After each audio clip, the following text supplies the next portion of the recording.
প্ৰথমতে দশমমান শ্ৰেণীৰ সকলো ছাত্ৰ ছাত্ৰীলৈ এই অনলাইন ক্লাছৰ শুভেচ্ছা জনাইছোঁ।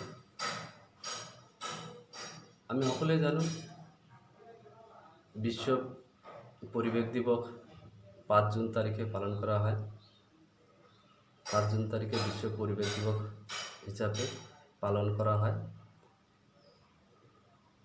এই পৰিৱেশটো আজিকালি ইমান গুৰুত্বপূৰ্ণ হৈছে যে আমি সকলো ক্ষেত্ৰতে এই পৰিৱেশৰ ওপৰত নিৰ্ভৰ কৰি চলিব লগা হয়। সকলো কাম পৰিৱেশেই নিয়ন্ত্ৰণ কৰে। আমি দশমমান শ্ৰেণীৰ ছ'চিয়েল ছায়েন্সৰ দ্বিতীয় খণ্ডৰ যিটো ভূগোলৰ ছেকেণ্ড ইউনিট বা দ্বিতীয় অধ্যায় পৰিৱেশ আৰু পৰিৱেশৰ সমস্যাৰ বিষয়ে আলোচনা কৰিম। ইয়াৰ আগতে এখন ক্লাছ আপলোড কৰা হৈছিল পৰিৱেশ আৰু পৰিৱেশৰ সমস্যাৰ ওপৰত। তাতে আমি আলোচনা কৰিছিলোঁ পৰিৱেশৰ অৰ্থ আমি আলোচনা কৰিছিলোঁ। তাৰপিছত আলোচনা কৰিবলগীয়া বিষয় ৰৈ গৈছে পৰিৱেশৰ সমস্যা। পৰিৱেশৰ প্ৰধান সমস্যাসমূহ প্ৰদূষণ, মৰুকৰণ আৰু গোলকীয় উত্তাপ বৃদ্ধি। তো দশমমান শ্ৰেণীৰ ছ'চিয়েল ছায়েন্সৰ অন্তৰ্গত এই ভূগোলৰ পৰিৱেশ আৰু পৰিৱেশৰ সমস্যাৰ বিষয়ে আমি আলোচনা কৰিম। প্ৰথমতেই আমি আগৰ ক্লাছৰ পৰিৱেশ কাক বলে সেইটো এবাৰ মনত কৰি দিছোঁ যে বহল অৰ্থত পৰিৱেশ শব্দটোৱে কোনো জীৱ বা জীৱ সম্প্ৰদায়ৰ চাৰিওফালৰ অৱস্থাকে বুজায়। তাৰমানে আমি বসবাস কৰা আমাৰ চাৰিওফালৰ অৱস্থাকে আমি পৰিৱেশ হিচাপে জানো বা আমি সেইটোকে পৰিৱেশ বুলি কওঁ। চাৰিওফালে থকা অৱস্থাৰ কাৰণে জীৱ বা জীৱ সম্প্ৰদায় জীয়াই থাকিবৰ কাৰণে লাগতিয়াল সকলো উপাদান সামৰি ইয়াকে পৰিৱেশ বোলা হয়। তো পৰিৱেশ আমি সাধাৰণতে গমেই পাওঁ সকলোৱে। আৰু ইয়াতে এজন প্ৰখ্যাত ভূগোল বিজ্ঞানী পিটাৰ হাগেটে কৈছিল যে স্থল, জল, বায়ু আৰু জীৱমণ্ডলৰ অগণন উপাদানসমূহৰ মাজৰ সম্পৰ্কটোৱে হ'ল কি পৰিৱেশ। এইটো পিটাৰ হাগেটে কৈছিল। আজি আমি আলোচনা কৰিম পৰিৱেশৰ সমস্যা। পৰিৱেশৰ উপাদানসমূহ ধৰ্ম আৰু সিহঁতৰ মাজৰ পাৰস্পৰিক সম্পৰ্ক স্বাভাৱিক হৈ থাকিলে কোনো ধৰণৰ সমস্যাৰ সৃষ্টি নহয়। পৰিৱেশৰ যিবিলাক উপাদান আছে জৈৱ অজৈৱ, এই উপাদানসমূহৰ ধৰ্ম আৰু সিহঁতৰ মাজৰ যিটো সম্পৰ্ক সেইটো যদি স্বাভাৱিক হৈ থাকে তেনেহ'লে পৰিৱেশৰ কোনো সমস্যা সৃষ্টি নহয়। আৰু পৰিৱেশৰ প্ৰাকৃতিক আৰু মানৱ সৃষ্ট উপাদানসমূহৰ মাজৰ ভাৰসাম্য থকালৈকে প্ৰাকৃতিক যিবিলাক উপাদান আছে আৰু মানৱ সৃষ্ট যিবিলাক আছে সেইবিলাকৰ মাজৰ যিটো সম্পৰ্ক সেইটো যদি স্বাভাৱিক হৈ থাকে বা ভাৰসাম্য অৱস্থাত যদি থাকে তেতিয়ালৈও কোনো পৰিৱেশৰ সমস্যা গা কৰি নুঠে। তো পৰিৱেশৰ সমস্যা কেনেকৈ সৃষ্টি হয় সেইটো যদি আমি ক'ব বিচাৰোঁ তেনেহ'লে ইয়াৰ বিপৰীত। যেনেকুৱা পৰিৱেশৰ উপাদান সিহঁতৰ ধৰ্ম, সিহঁতৰ কাৰ্যকলাপ যদি ভাৰসাম্য অৱস্থাৰ বিপৰীতে যায় বা অভাৰসাম্য অৱস্থা যদি হয় তেতিয়াহ'লে পৰিৱেশৰ সমস্যা গা কৰি উঠিব। আৰু প্ৰাকৃতিক উপাদান আৰু মানৱ সৃষ্ট উপাদানসমূহৰ মাজৰ সম্পৰ্কও যদি কি হয় ভাৰসাম্যহীন হৈ যায় তেনেহ'লে কি হ'ব পৰিৱেশৰ সমস্যাৰ সৃষ্টি হ'ব। এতিয়া কথা হ'ল যে আদিম অৱস্থাত মানুহে এই প্ৰাকৃতিক সমস্যাৰ সন্মুখীন হোৱা নাছিল। সিহঁতে সেই প্ৰাকৃতিক সমস্যা কি বুজিয়ে পোৱা নাছিল। কিন্তু তেতিয়াৰ সময়ত ভূমিকম্প, আগ্নেয়গিৰি, ঘূৰ্ণীবতাহ এইবিলাক হৈছিল। কিন্তু সেইবিলাকৰ লগত সিহঁত কি কৰিছিল? সহ অৱস্থান কৰিছিল। আৰু সেই সময়ত ইমান মানুহৰ মৃত্যু হোৱাও নাছিল। আজিকালি যেনেকুৱা ভূমিকম্প হ'লে, আগ্নেয়গিৰি উৎগীৰণ হ'লে বা ঘূৰ্ণীবতাহ হ'লে মানুহ মৰিব লগা হয়।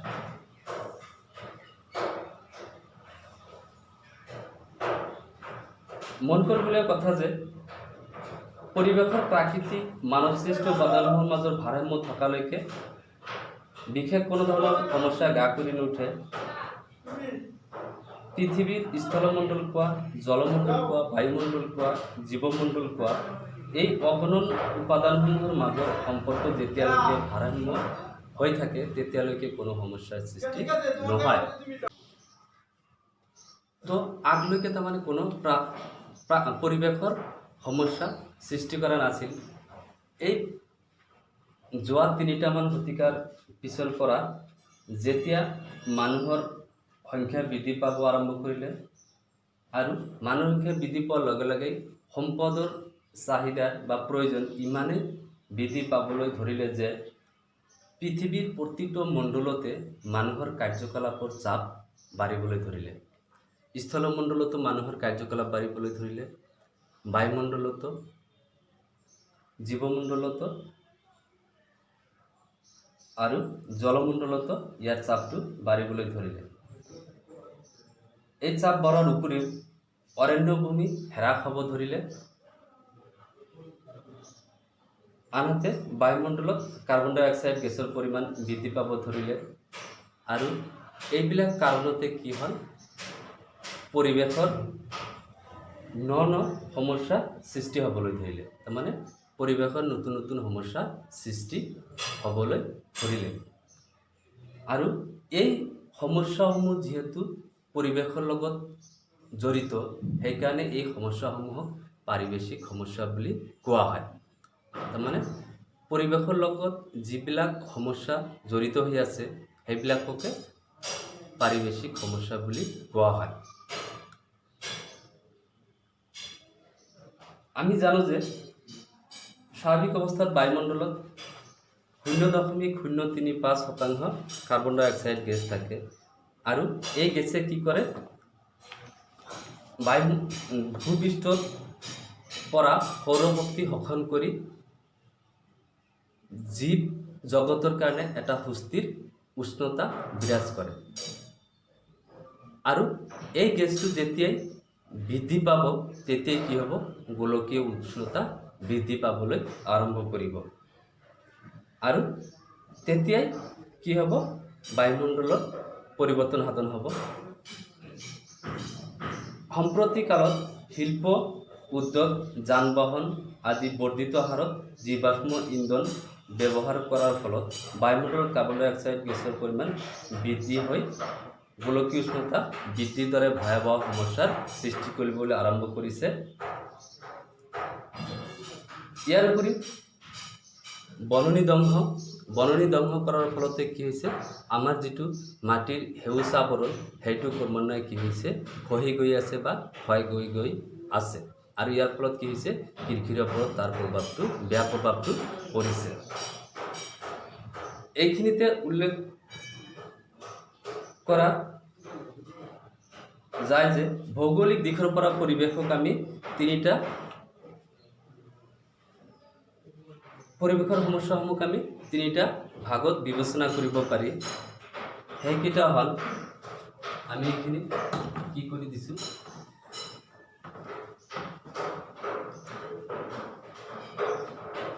ভৌগোলিক দিশৰ পৰা পৰিৱেশক আমি 3 ধৰণে বিবেচনা কৰিব পাৰোঁ। প্ৰথমত 1 নম্বৰ স্থানীয় সমস্যা, সমস্যা, 2 নম্বৰ আঞ্চলিক সমস্যা,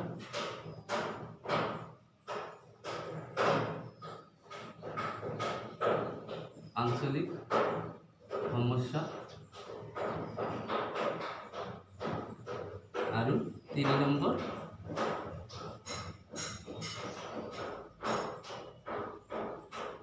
গোলকীয় সমস্যা। এই 3 ধৰণে সমস্যাসমূহ আমি ভাগ কৰি ল'ব পাৰোঁ।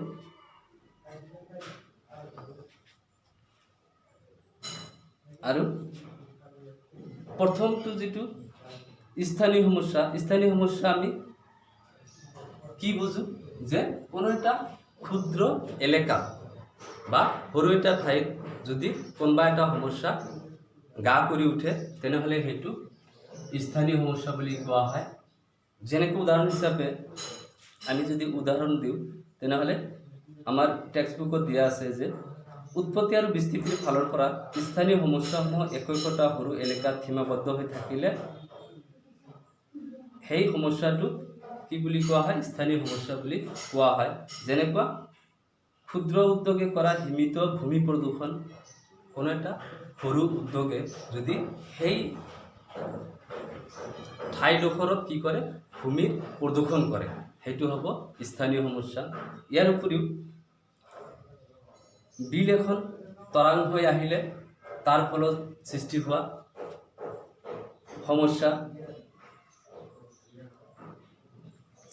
সমস্যা মানে খৰালিৰ সৃষ্টি হোৱা বা পানীৰ নাটনি হোৱা বা কোনো এখন ঠাইত গৰাখহনীয়াৰ সমস্যা, এইবিলাক হ'ল স্থানীয় সমস্যা। তাৰপিছত আমি আহিম আঞ্চলিক সমস্যা। আঞ্চলিক সমস্যা হ'ল কোনো এটা অঞ্চল জুৰি হোৱা সমস্যা।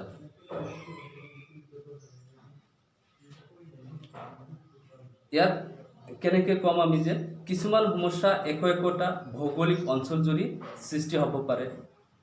উদাহৰণ হিচাপে ব্ৰহ্মপুত্ৰ বা বৰাক উপত্যকাৰ বানপানীৰ সমস্যা, এইটো এটা আঞ্চলিক সমস্যা। যেতিয়া বানপানী হয় কোনো এটা ক্ষুদ্ৰ অঞ্চল সামৰি নলয়, এইটো বৃহৎ অঞ্চল সামৰি লৈ কি কৰে? এটা সমস্যাৰ সৃষ্টি কৰে। বৰাক নৈত বা ব্ৰহ্মপুত্ৰ নৈত যেতিয়া বানপানী হয় সেইটো আঞ্চলিক সমস্যা হিচাপে গণ্য কৰা হয়।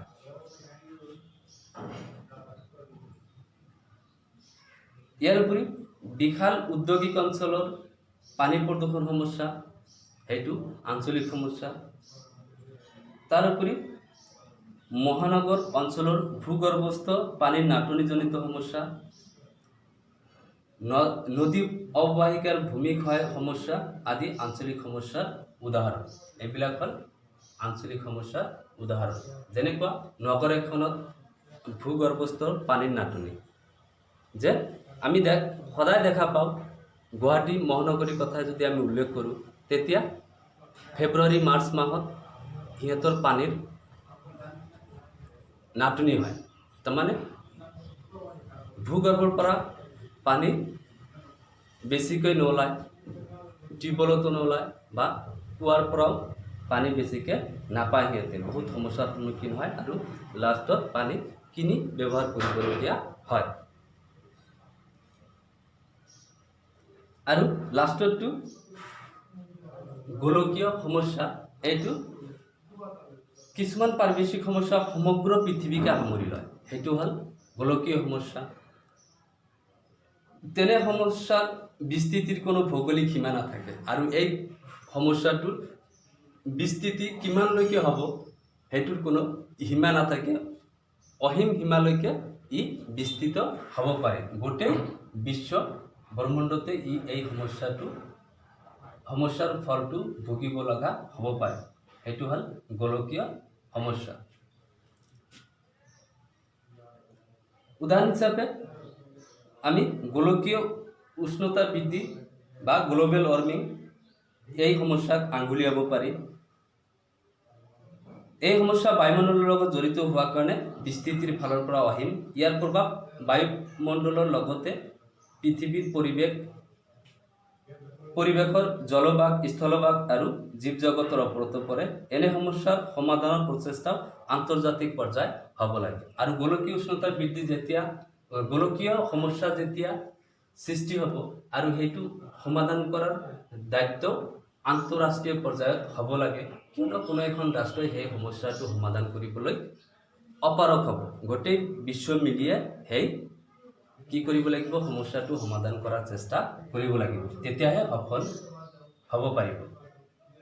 এইকেইটা হ'ল সমস্যাসমূহৰ প্ৰকাৰ বা পৰিৱেশৰ সমস্যাসমূহ এইকেইটা ভাগত আমি বিবেচনা কৰিব পাৰিম। এতিয়া আহিব পৰিৱেশৰ প্ৰধান সমস্যাসমূহ। পৰিৱেশৰ প্ৰধান সমস্যা আমি সকলোৱে গম পাওঁ। সমস্যাসমূহ কি হ'ব পাৰে? নানান ধৰণৰ সমস্যা হ'ব পাৰে, যেনেকুৱা প্ৰদূষণ এটা পৰিৱেশৰ প্ৰধান সমস্যা। ইয়াৰ উপৰিও মৰুকৰণ, ভূমিস্খলন, ভূমিক্ষয়, গোলকীয় উত্তাপ বৃদ্ধি, কৃত্ৰিম বান, সাগৰ পৃষ্ঠৰ উত্থান এইকেইটাই হ'ল প্ৰধান। আৰু অকণমান সমস্যা আছে, ইয়াৰ ভিতৰত এইকেইটা হ'ল প্ৰধান বা গুৰুত্বপূৰ্ণ সমস্যা। আৰু এইবিলাক সমস্যা গা কৰি উঠাৰ গুৰিত হ'ল কি, ক্ৰম বৰ্ধিত হাৰে মানৱ সমাজে সৃষ্টি কৰা কাৰ্যকলাপসমূহৰ পৰিণতি স্বৰূপে কি হয়, এই সমস্যাসমূহৰ গা কৰি উঠে। যেনেকুৱা জনবসতিৰ প্ৰসাৰ, জনবসতি বিস্তৃত হৈ গৈ থাকিলে, কৃষিভূমিৰ বৃদ্ধি, মানুহে হাবি জংঘল কাটি কি কৰি আছে, কৃষিভূমি বঢ়াই আছে, পাহাৰ পৰ্বত কাটি কৃষিভূমি বঢ়াই আছে, উদ্যোগ আৰু নগৰ প্ৰসাৰ আৰু নতুন নতুন উদ্যোগ স্থাপন কৰি আছে, নতুন নতুন নগৰ হৈ গৈ আছে, যাতায়াত পৰিবহণ ব্যৱস্থাৰ সম্প্ৰসাৰণ, যাতায়াতৰ কাৰণে কি কৰি আছে, ৰাস্তা ঘাট বনাই আছে, পাহাৰ পৰ্বত খান্দি, খাল বিল বান্ধি এইবিলাক কি কৰি আছে, ৰাস্তা ঘাট বনাই আছে। এইবিলাক কাৰকে কি কৰিছে, পৰিৱেশৰ উপাদানসমূহৰ পাৰস্পৰিক সম্পৰ্ক যিটো এইটো বিনষ্ট কৰি গৈ আছে। আৰু ইয়াৰ কাৰণে পৰিৱেশত কি হৈছে, ব্যাঘাত জন্মিছে বা অসুবিধাৰ সন্মুখীন হৈছে, পৰিৱেশ তন্ত্ৰৰ জটিল সমস্যাৰো সৃষ্টি হৈছে। আমি বৰ্তমান পৰিৱেশৰ জীৱৰ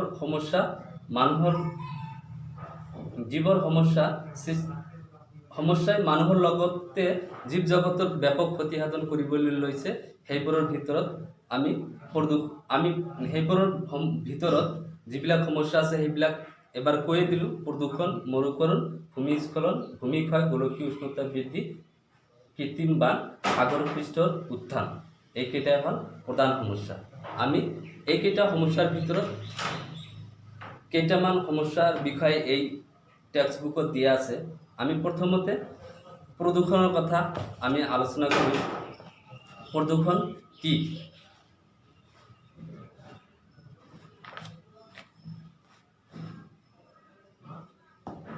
প্ৰদূষণ বুলিলে আমি কি বুজো, যে অনিষ্টকাৰী দ্ৰব্য বা ক্ষতিকাৰক কোনো দ্ৰব্য পৰিৱেশৰ ক্ষতি বা পৰিৱেশৰ বিনষ্ট কৰা প্ৰক্ৰিয়াকে সহজ কথাত আমি কি বুলি কওঁ, প্ৰদূষণ বুলি কওঁ। তাৰমানে পৰিৱেশৰ ক্ষতি কৰিব পৰা দ্ৰব্যসমূহ কি কৰে, পৰিৱেশৰ কি কৰে, ক্ষতি কৰে। তাৰমানে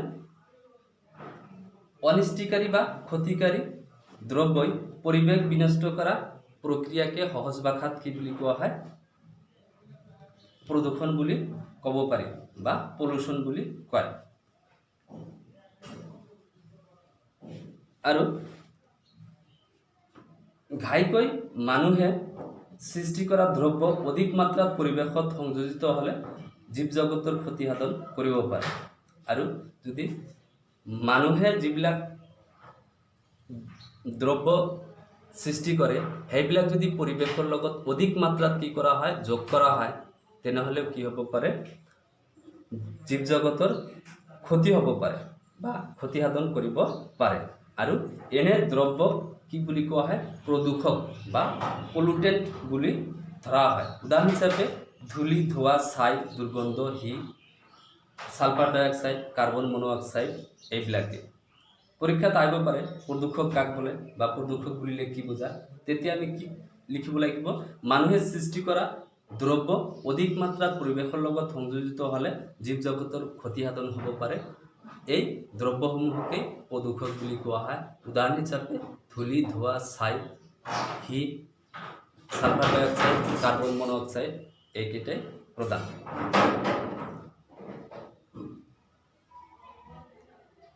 আৰু এই প্ৰদূষণসমূহ ক'ত ক'ত ইয়াৰ বিৰূপ প্ৰভাৱটো পেলায়, যেনেকুৱা মাটি প্ৰদূষণ হয়। মাটি প্ৰদূষণ এইটো এটা ডাঙৰ সমস্যা, কিয়নো মাটি প্ৰকৃতিৰ এবিধ গুৰুত্বপূৰ্ণ উপাদান বা পৰিৱেশৰ এটা গুৰুত্বপূৰ্ণ উপাদান। আৰু এই সম্পদৰ ওপৰত ভিত্তি কৰিয়ে মানৱ সভ্যতাৰ বিকাশ হ'বলৈ পাইছে।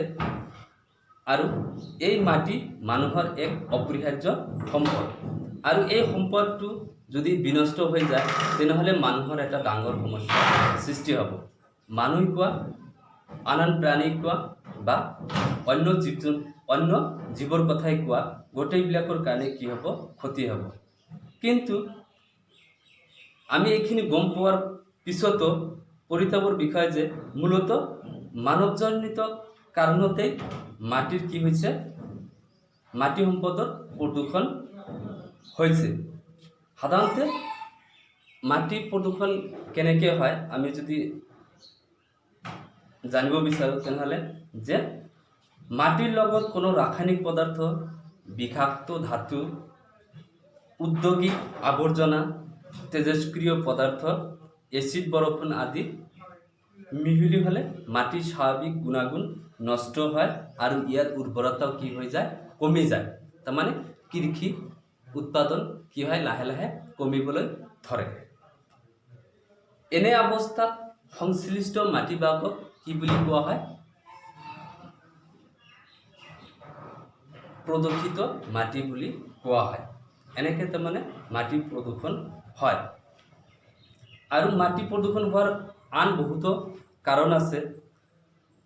সাধাৰণতে আধুনিক কৃষিকাৰ্য, উদ্যোগৰ প্ৰসাৰ আৰু ক্ৰমবৰ্ধিত হাৰত চলি অহা বননি ধ্বংসই মাটি প্ৰদূষণৰ বাবে প্ৰধানকৈ জগৰীয়া।